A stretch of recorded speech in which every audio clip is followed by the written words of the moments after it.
It's your birthday, so you'll cook for 40 guests, my mother-in-law smiled. I obeyed until my father walked in.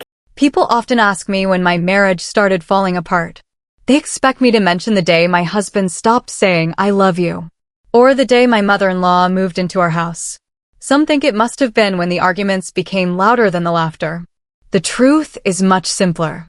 My marriage didn't end with one big betrayal. It died 1,000 tiny deaths, one humiliation at a time. And the day I finally stopped pretending everything was okay was my 29th birthday. Ironically, it was also the day I got my life back. My name is Emma Carter, and if you had met me 3 years earlier, you would have called me lucky. I had married Daniel Lawson, a successful real estate broker from one of the wealthiest families in our county. He was charming, confident, and the kind of man who could make an entire room laugh without trying. When he proposed to me on a quiet beach at sunset, I honestly believed I had found the man I would grow old with. Looking back now, I realize I never married Daniel. I married the version of him that only existed when nobody else was watching. Because after our wedding, everything changed. Not overnight, not dramatically, just slowly enough that I kept convincing myself things would get better. Daniel's mother, Margaret Lawson, had a favorite sentence. A good wife serves before she's asked. The first time she said it, I smiled politely. The 10th time, I stayed silent. By the 100th time, I had started believing it. Every family dinner somehow became my responsibility. Every holiday meal, every birthday, every anniversary.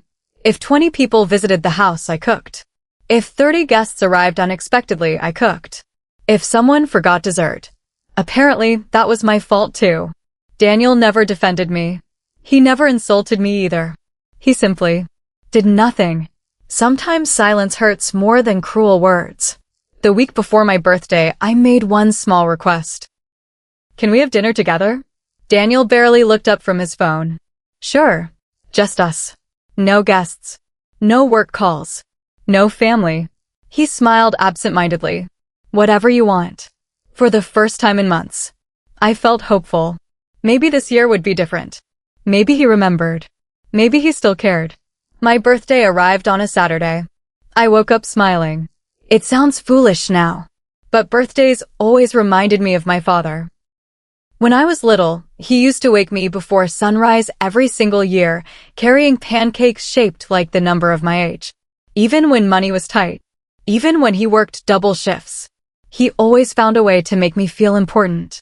After my parents divorced and Dad moved overseas for work, birthdays became quieter. Still, he never forgot to call. Not once. This year, however, there was no call, no message, nothing. I checked my phone 3 times before finally convincing myself he was probably traveling. Life happens. People get busy. I understood that. Or at least, I tried to. At exactly 8:30 that morning, I walked downstairs expecting Daniel to surprise me. Instead, I found Margaret sitting at the kitchen table drinking coffee. She glanced at me for barely a second. "Oh, good. You're awake. Why?" "We have a busy day." Something inside me sank. "What do you mean?" She casually turned another page of her magazine. "I invited 40 guests for dinner." I laughed. She didn't. My smile slowly disappeared. 40? Yes. For tonight. I looked around. "Who's cooking?" She finally looked at me. "You are."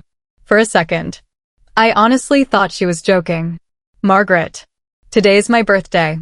"I know." She took another sip of coffee. "That's why everyone will already be here." I stared at her. She continued speaking as though discussing the weather. "The chicken should be marinated before noon. The roast goes into the oven around 3. The desserts need at least 4 hours. And don't forget Richard can't eat peanuts." My voice became almost a whisper. "You planned all this? On my birthday?" She folded her magazine and stood. "A birthday is just another day. A wife still has responsibilities." Then she walked out of the kitchen, leaving me standing there, speechless. I immediately called Daniel. He answered after the 4th ring. "Hey, did you know your mom invited 40 people tonight?" "Yeah." My heart dropped. You knew. Of course. Why didn't you tell me? I forgot. You forgot. It's just dinner, Emma. Just dinner. I'll be cooking all day. He sighed. Mom already told everyone. It'd be embarrassing to cancel now. I couldn't believe what I was hearing. So my birthday doesn't matter? He was quiet for 2 seconds. Then he said something I would never forget. We can celebrate another day. No one's going to remember the date anyway. The call ended. I stood there staring at my phone. Not because he had hung up. Because he genuinely believed he had said nothing wrong. By 10 o'clock, the kitchen looked like a restaurant preparing for a wedding. Vegetables covered the counters. 3 ovens were running. Large pots boiled on every burner. My hands already ached from chopping onions and peeling potatoes. I hadn't eaten breakfast. I hadn't even had coffee. Every few minutes, Margaret walked in, inspected my work, and found something to criticize. The carrots are uneven. The sauce is too thick. You should have started earlier. Not once did she say the words, "Happy birthday." Around noon, the front doorbell rang. I wiped my hands on a towel and opened it. A delivery driver smiled warmly. Flower delivery for Emma Carter. For the first time that day, my face lit up. Maybe Daniel hadn't forgotten after all. Maybe this was his surprise. I signed the receipt with shaking hands and opened the small card attached to the bouquet. The smile disappeared. The flowers weren't from Daniel. They weren't from my father. They were from the local bank. Happy birthday. Thank you for being a valued customer. I laughed. Then, without warning, I started crying. Not because of the flowers. Because a bank remembered my birthday. And my own husband didn't. At exactly 5 o'clock, luxury cars began filling the driveway. Guests laughed as they entered the house carrying expensive wine and beautifully wrapped gifts. For a brief, foolish second, I wondered if one of those gifts might actually be for me. Then I heard Margaret's voice echo from the dining room. Emma, the appetizers are late. I quickly wiped my tears, adjusted my apron, and carried the first tray toward the dining room. 40 smiling guests turned to look at me. No one noticed my swollen eyes. No one asked why the birthday girl was wearing an apron instead of a dress. No one wondered why she was serving everyone else instead of celebrating herself. As I placed the final platter on the table, the front door opened once again. Margaret smiled brightly. Oh, perfect. He's finally here. I looked toward the entrance, expecting another guest. Instead, a tall man in a dark gray suit quietly stepped inside carrying an old leather briefcase. The moment our eyes met, time seemed to stop. Dad. He smiled gently. Happy birthday, sweetheart. And for reasons I couldn't explain, he wasn't looking at me. He was looking at the house, as if he had come to take something back.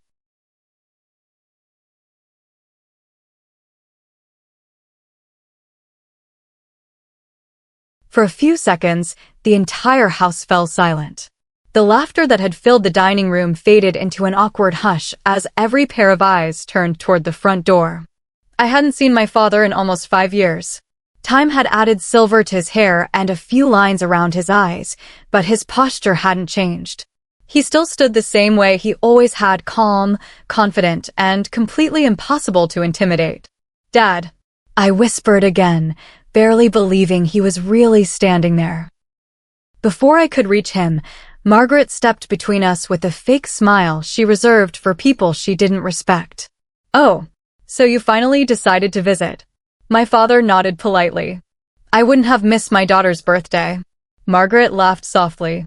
How thoughtful. You've already missed the last 4. The room filled with uncomfortable chuckles. She wanted everyone to laugh at him. Dad simply smiled. Sometimes distance is measured in miles. Sometimes it's measured by the people standing between you. Margaret's smile faded for the first time that evening. I wrapped my arms around him without caring who was watching. For the first time all day, I felt safe. He gently kissed my forehead. I'm sorry I'm late. You came. That's enough. He looked at my face for a long moment, then at the flower on my apron, then at the burns on my hands. His smile disappeared. You've been cooking. I forced a laugh. It's just dinner. For 40 people? I didn't answer. I didn't have to. He already knew. Daniel finally walked over with a glass of wine in his hand. Mr. Carter. He offered a handshake. My father looked at his hand, but didn't take it. Instead, he asked one quiet question. Did you wish my daughter a happy birthday? Daniel blinked. The silence answered for him. Dad nodded once. I thought so. Without another word, he walked past him and placed a neatly wrapped gift on the dining table. It was small, simple, wrapped in brown paper instead of expensive gold ribbon. Compared to the luxury gifts covering the room, it looked almost insignificant. Margaret smirked. Well, I suppose it's the thought that counts. Dad smiled politely. I agree. Dinner officially began. Or at least, everyone else began eating. I remained in the kitchen, serving drinks, refilling plates, carrying desserts. Every time I sat down, someone called my name. Emma, we're out of bread. Emma, more ice. Emma, coffee. Emma, could you warm this? By the time dessert was served, I hadn't eaten a single bite. Not one person noticed. Except my father. From across the room, I caught him watching me. Not with anger. With disappointment. The kind that hurts far more. Then came the toast. Daniel stood, raised his wine glass, and smiled at everyone. I'd like to thank all of you for joining us tonight. Everyone applauded. He thanked his mother, his uncle, his business partners, his neighbors, even the chef from a nearby restaurant who had dropped off extra desserts. Finally, he sat down. Nothing else. No mention of my birthday. No mention of me. The applause slowly faded. My father calmly stood. If no one minds, I'd like to make a toast. Margaret rolled her eyes. Of course. Dad lifted his glass of water. I'd like everyone here to remember something. He looked around the room. Tonight isn't a dinner party. It's my daughter's birthday. Silence. Several guests looked at each other in embarrassment. One elderly woman whispered, I had no idea. Another guest slowly put down his fork. My father continued, while all of you have been enjoying your meals, my daughter has spent the last 10 hours cooking every dish on this table. No one spoke. Not even Margaret. Dad smiled sadly. So before anyone thanks the hosts, perhaps someone should thank the woman who made tonight possible. For the first time all evening, a few guests began clapping. Then more joined. Within seconds, almost the entire room applauded. I felt tears filling my eyes. Not because of the applause. Because someone had finally seen me. Margaret wasn't happy. She forced another smile. Emma enjoys taking care of her family. Dad looked at her. Does she? Of course. He nodded thoughtfully. Then perhaps tonight, someone else should take care of her.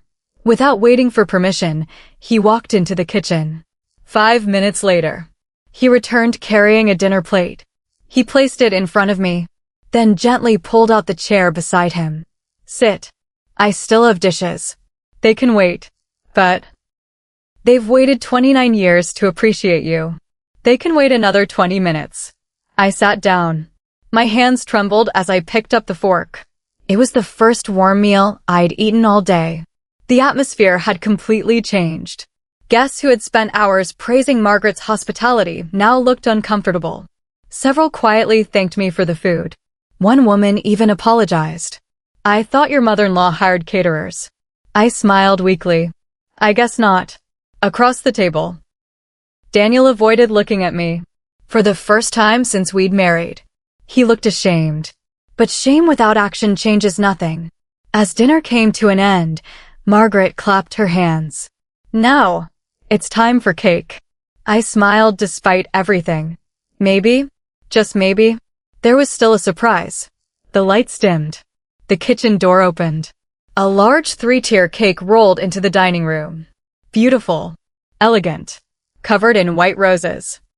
My heart raced. Then Margaret spoke. Congratulations, Richard and Susan. On your 30th wedding anniversary. The room erupted into applause. I stared at the cake. It wasn't for me. Not a single candle. Not my name. Nothing. Richard and Susan smiled happily as they cut the first slice. Someone began singing. Not "Happy Birthday," but an anniversary song. At that moment, something inside me quietly broke. Dad looked at me. He didn't say a word. He didn't have to. He had seen enough. He slowly stood up, picked up his old leather briefcase, walked to the center of the dining room, and placed it on the table with a firm thud. Every conversation stopped. Margaret frowned. "What is that?" My father calmly opened the briefcase, removed a thick blue folder, then looked directly at Daniel, before saying the words that would change everyone's lives. "I've spent 5 years waiting for tonight, and now, it's finally time to discuss who really owns this house." The room fell into complete silence. Even the children stopped talking. 40 guests sat frozen around the dining table, their attention fixed on the blue folder resting beneath my father's hand. Margaret laughed first. A loud, dismissive laugh. "Oh, Robert, you always did enjoy making dramatic entrances." She leaned back confidently. "But this isn't the time for jokes." My father didn't smile. "I agree. This isn't a joke." Daniel finally stood. "Mr. Carter, I think there's been some misunderstanding." Dad slowly turned toward him. "I hope there has. Because if there hasn't, your entire family has been living a lie." A murmur spread through the room. People exchanged nervous glances. Richard quietly whispered to his wife. "What is he talking about?" No one knew. Except Margaret. For the first time all evening, the color drained from her face. Dad calmly opened the folder. Inside were dozens of documents. Property records, bank transfers, legal agreements, each one protected inside transparent sleeves. He removed the first document and placed it in the middle of the table. "I recognize that," Daniel said. "You should. It's your home's original purchase agreement." Daniel looked confused. "My father bought this house." Dad shook his head. "No, he didn't." Margaret interrupted sharply. "That's ridiculous. We've lived here for almost 30 years. I know, but living somewhere and owning it aren't always the same thing." Several guests leaned closer. Even those who had been checking their phones were now paying attention. Dad pointed to the first page. "This property was purchased 29 years ago." He slid another document beside it. "The money came from Carter Development Holdings." My surname. Not Lawson. Carter. I frowned. "Dad, what is this?" He looked at me gently. "Something I should have told you years ago." Daniel picked up the document. His expression slowly changed. This can't be right. The signatures are real. So are the bank records." Margaret quickly snatched the papers from his hands. She skimmed through them before slamming them back onto the table. "Forgery." Dad smiled. "Good. I was hoping you'd say that." He reached into the briefcase again. This time, he removed an official envelope bearing the county seal. "I invited someone." The front door opened. A middle-aged man wearing a navy suit walked inside. Every guest turned. Margaret's confidence vanished completely. "Mr. Jenkins?" The man nodded politely. "Good evening." Daniel looked confused. "You know him?" Margaret didn't answer. Mr. Jenkins placed a leather portfolio on the table. "I've served as this family's property attorney for 31 years. The room became so quiet that I could hear the clock ticking in the hallway. He opened the portfolio. "I believe it's time everyone learns the truth." He spread several certified copies across the table. One carried a gold government seal. Another contained the original deed. My eyes widened as I read the owner's name. Robert Carter. My father. Not Daniel's parents. Not the Lawson family. My father. I looked up in disbelief. "Dad, you own this house?"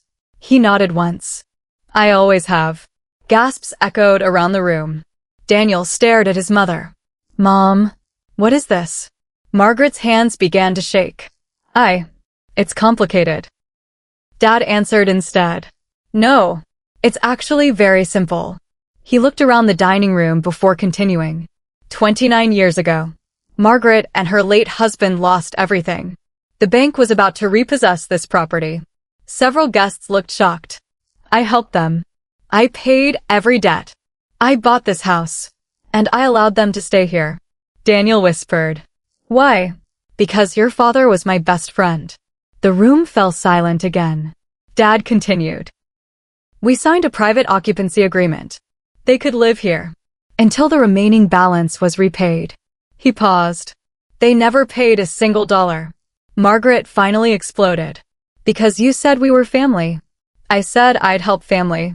I never agreed to be used by family. I couldn't believe what I was hearing. For years, Margaret had acted as though she owned everything. She constantly reminded me, this is my house, my rules, my kitchen. Now, none of it had ever belonged to her. I slowly turned toward Daniel. You knew. His eyes filled with panic. I swear, I didn't. I thought Dad inherited it. He looked genuinely shocked. For the first time that night, I believed him. Margaret suddenly stood. This is blackmail. Dad calmly folded his hands. No, this is accounting.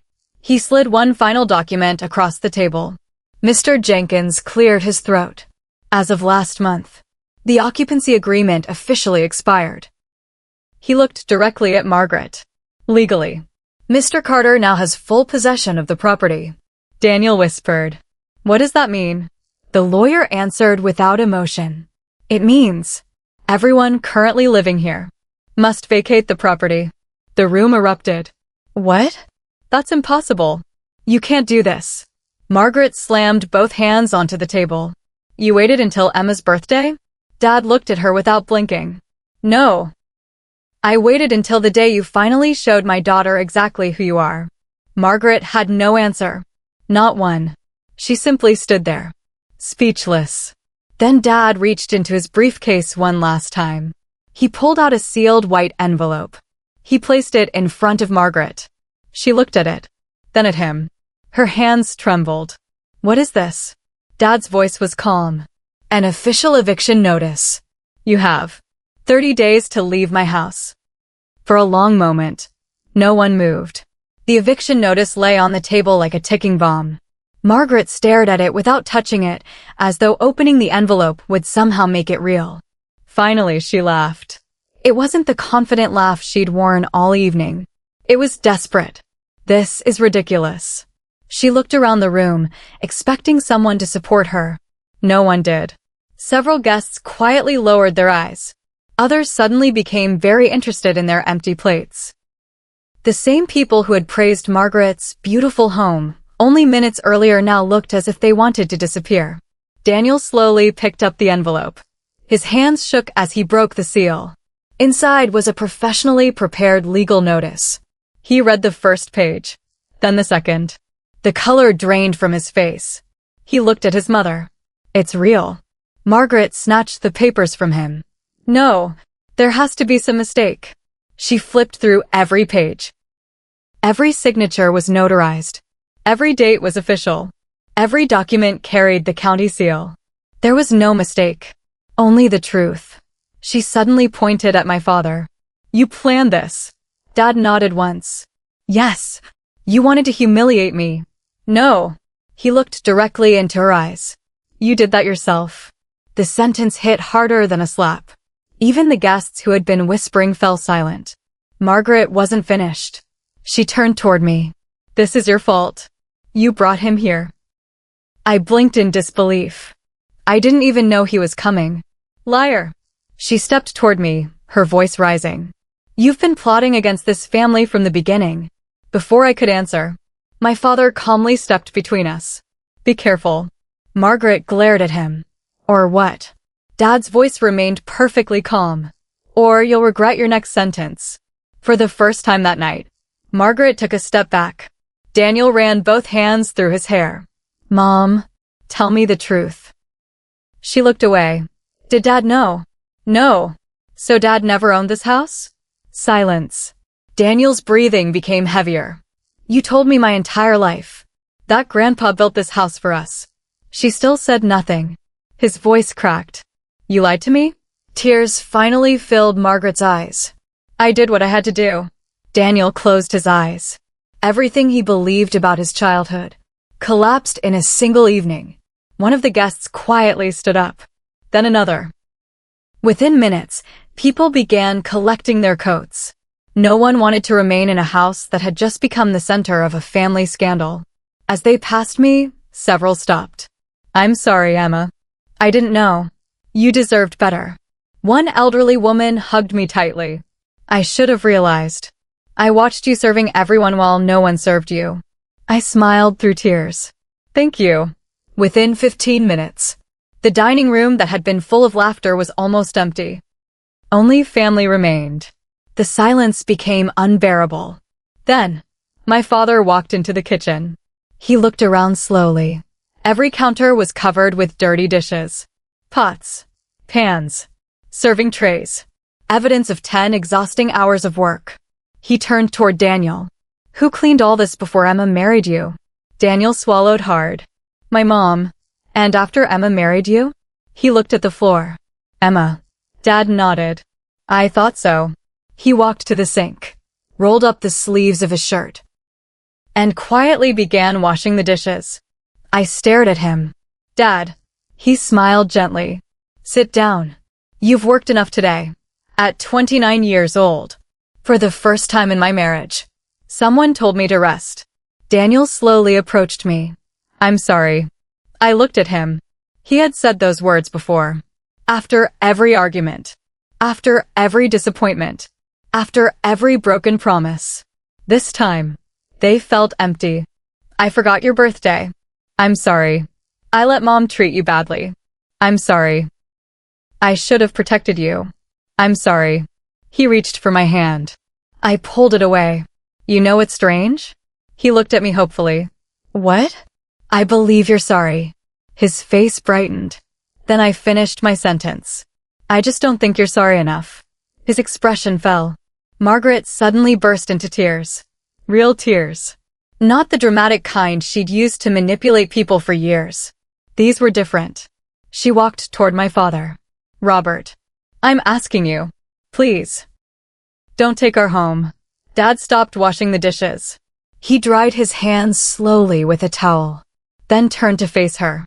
"Our home," he repeated the words quietly.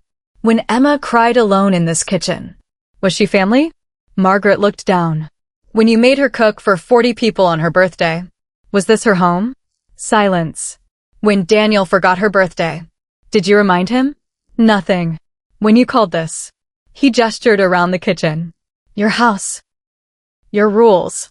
Did you ever stop to remember whose house it really was?" Margaret couldn't answer a single question. Dad walked back into the dining room. He picked up the small birthday gift he'd brought earlier. The simple brown package. He handed it to me. "I think it's finally time." With trembling hands, I untied the ribbon. Inside was an old photo album.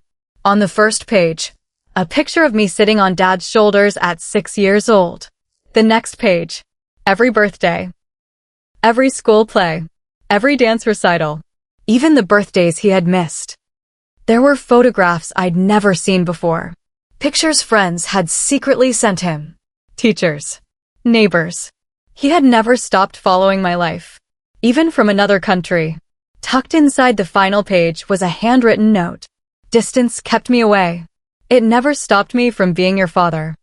I couldn't hold back anymore. I broke down in tears and hugged him. He held me tightly, then whispered, "I'm sorry it took me so long to come home." At that exact moment, the front doorbell rang. Everyone turned. Mr. Jenkins, the attorney, walked back inside. His expression was serious. "Mr. Carter, I've just received an urgent phone call." Dad frowned. "What happened?" The lawyer looked toward Daniel, then toward Margaret. "I'm afraid this house isn't the only thing they're about to lose." The room went silent again. I had never seen Mr. Jenkins look nervous before. He was the kind of lawyer who spoke calmly even in courtrooms, but now his face was unusually tense. My father stepped forward. "What happened?" Mr. Jenkins placed another folder on the dining table. "This arrived from the bank less than 10 minutes ago." Daniel frowned. "The bank?" Mr. Jenkins nodded. "They've frozen every business account belonging to Lawson Realty." Daniel's eyes widened. "What?" That's impossible. I talked to the accountant yesterday. The company was fine. Mr. Jenkins looked at him sympathetically. It was. Yesterday. Margaret grabbed the papers. This has nothing to do with us. It has everything to do with you, Mr. Jenkins replied. He opened the first page. For the last 6 years, Lawson Realty has been operating at a loss. Daniel looked stunned. No. We closed several million-dollar deals this year. We did.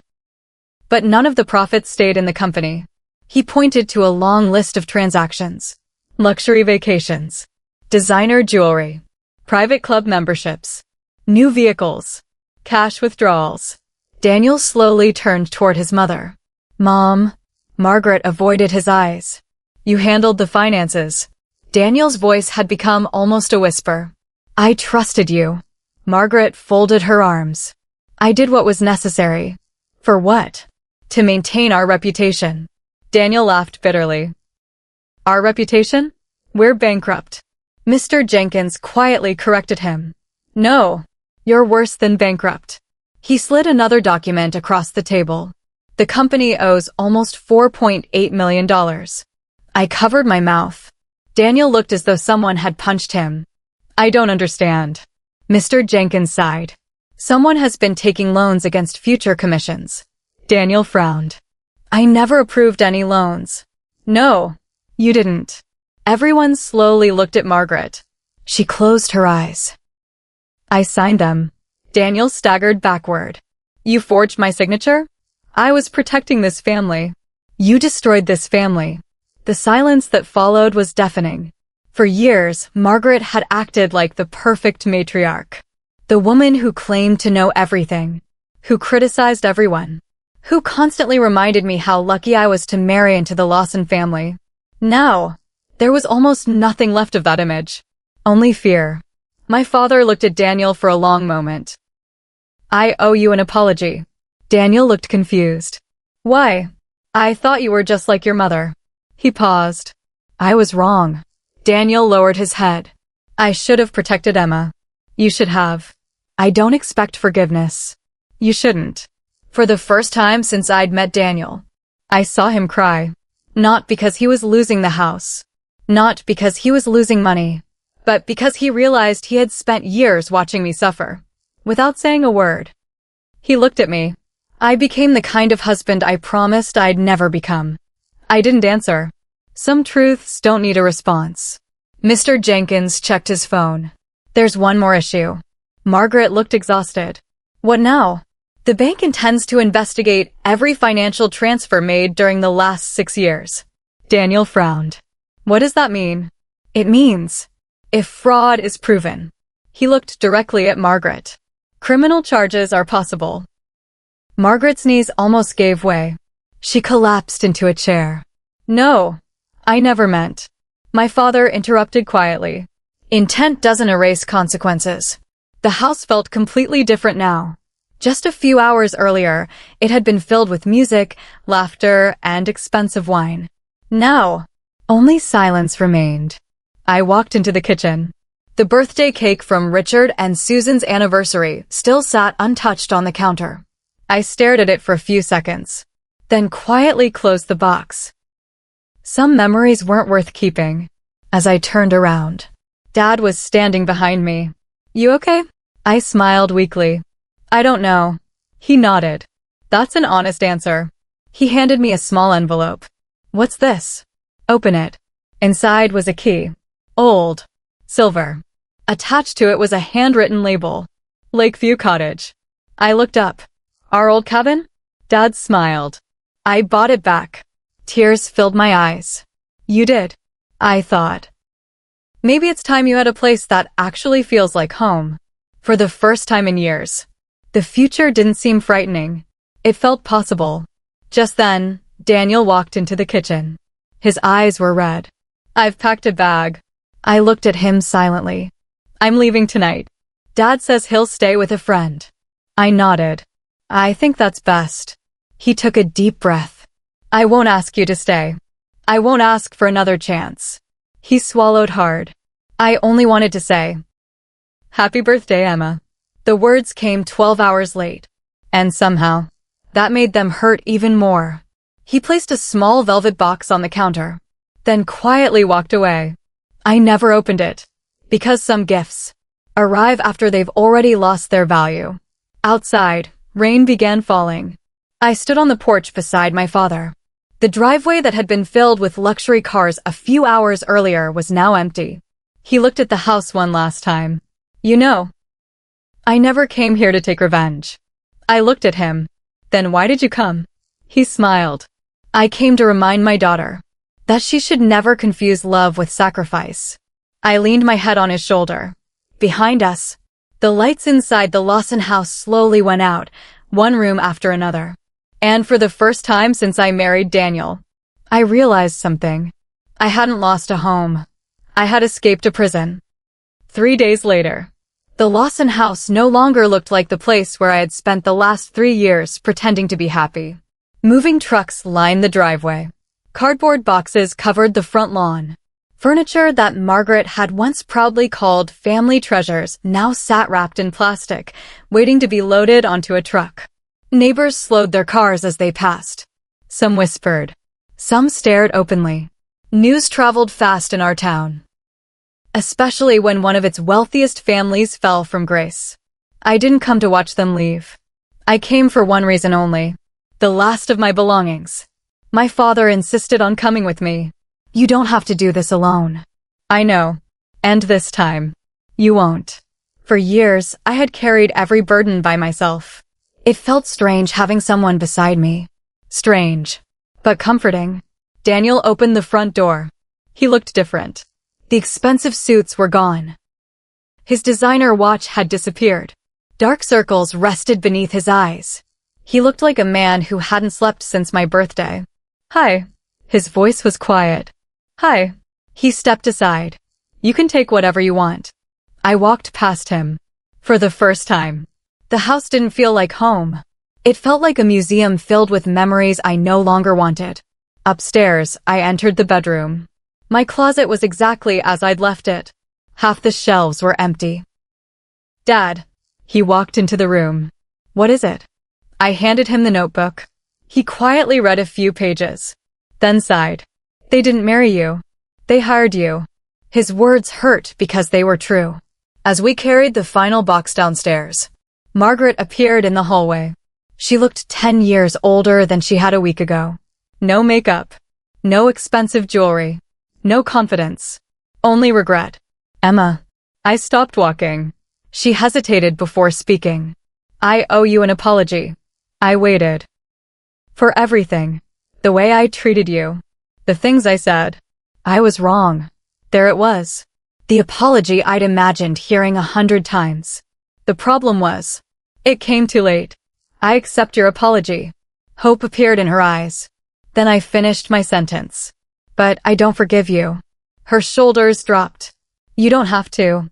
I know. She slowly walked toward me. I was jealous. I frowned. Jealous. You loved this family. More than I ever did. The confession stunned me. I spent years trying to control everyone because I was afraid. Afraid of what? Being alone. She looked around the empty house. I guess I made that happen anyway. For the first time. I almost pitied her. Almost. Outside, movers carried another couch into the truck. Daniel joined us on the porch. The divorce papers. He swallowed. I've already signed them. I nodded. I'll sign them tomorrow. No lawyers. No arguments. No fighting. I don't want anything from you. He forced a sad smile. You already gave me more chances than I deserved. He reached into his pocket and handed me a folded piece of paper.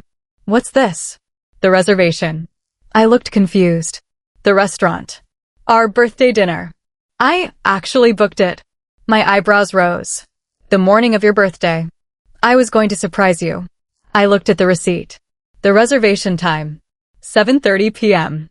The same time Margaret invited 40 guests. He laughed bitterly. I canceled it. Why? He looked at his mother. Because saying no to her always seemed harder than disappointing you. Those words explained our entire marriage. My father stepped forward. Daniel. He looked up. If you really regret what happened, then don't spend the rest of your life apologizing. Spend it becoming a better man. Daniel nodded slowly. I will. I hope so. As we loaded the last box into Dad's SUV, a black luxury car stopped across the street. A woman stepped out. She looked to be in her early 50s. Elegant. Confident. She walked directly toward my father. Robert. He smiled. Claire. She hugged him warmly. I looked between them. Dad. He smiled sheepishly. I was going to tell you. Claire laughed. I told him not to. She extended her hand. I'm Claire Jenkins. I blinked. Jenkins. She smiled. I'm Michael Jenkins' sister. Then she looked at my father. And I've been trying to convince this stubborn man to marry me for the last 2 years. I stared at Dad. He actually looked embarrassed. I couldn't remember ever seeing that. Claire smiled at me. I think it's finally time he stopped living for everyone else. I looked at Dad. He shrugged. What can I say? Your father isn't as old as he looks. For the first time in weeks, I laughed. A real laugh. The kind that comes from relief, not politeness. As we drove away, I looked in the rearview mirror one last time. The Lawson house grew smaller and smaller, until it disappeared completely. And with it, so did the woman I used to be. A month later, the divorce was finalized. No courtroom drama. No screaming. No fight over money. Daniel signed the papers. I signed the papers. The judge looked at both of us and quietly said, I hope you both find peace. Daniel nodded. I nodded too. But deep inside, I wasn't looking for peace anymore. I was looking for a new beginning. I moved into the Lakeview cottage with my father. It wasn't a mansion.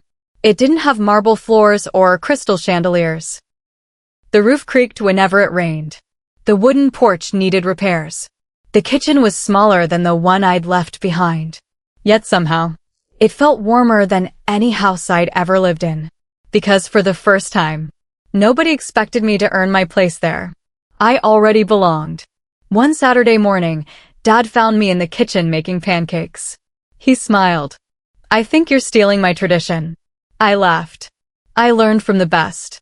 He sat down with 2 mugs of coffee. What are you going to do now? I've been thinking. Dangerous. Very. He smiled. So, I don't want to go back to accounting. You don't. I shook my head. For years, I organized everyone's life except my own. I want to open something. Dad looked curious.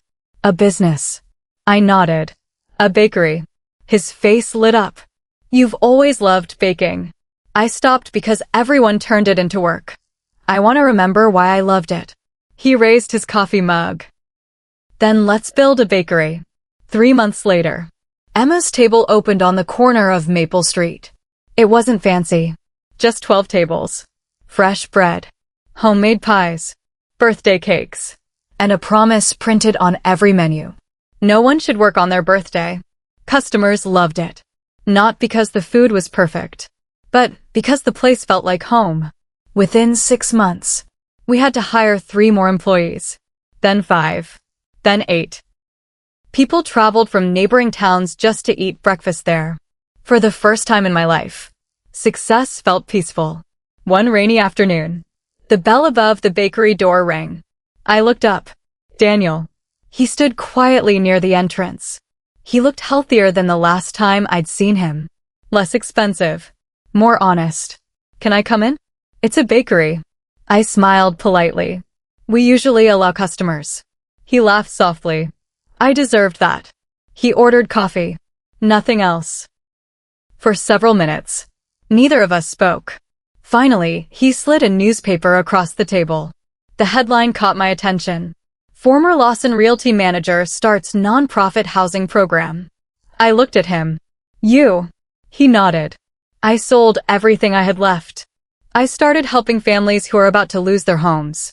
I looked surprised. Why? He smiled sadly. Because I finally understand what a home actually is. For the first time. I believed him. Not because he said the right words. Because his actions finally matched them.